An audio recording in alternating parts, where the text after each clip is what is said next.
পেশাদার ক্রিকেটে শুরুটা উইকেট কিপার ব্যাটার হিসাবে। আন্তর্জাতিক ক্রিকেটেও একই রোলে খেলেন রহমানুল্লাহ গুরবাজ। আফগানিস্তানের হয়ে সাদা বলের ক্রিকেটে ইনিংস ওপেন করার পাশাপাশি উইকেট সামলানোর দায়িত্বটাও পালন করেন তিনি।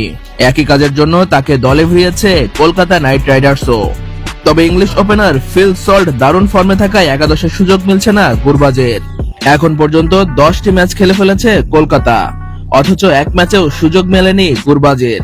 সাইড বেঞ্চে বসে অলস সময় কাটাচ্ছেন এই আফগান ক্রিকেটার, তাই হয়তোবা সময়টা কাজে লাগানোর চেষ্টা করছেন তিনি। উইকেট কিপার এই ব্যাটার বনে গেছেন রহস্য স্পিনার। কলকাতার অনুশীলনের সময় স্পিন বোলিং করতে দেখা গেছে গুরবাজকে। সেই বোলিং দাঁড়িয়ে দেখছেন কলকাতার কোচেরাও।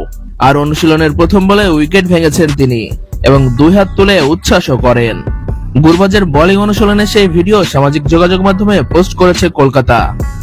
আর সেই পোস্টের ক্যাপশনে লিখেছেন, আফগানিস্তানের আরো একজন রহস্য স্পিনার আমাদের দলে রয়েছে।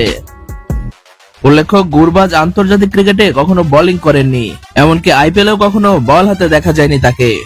তবে পুরো ক্যারিয়ারে একটিমাত্র টি-20 ম্যাচে বল করেছিলেন তিনি। 3 বলে 9 রান হজম করেছিলেন এই ক্রিকেটার।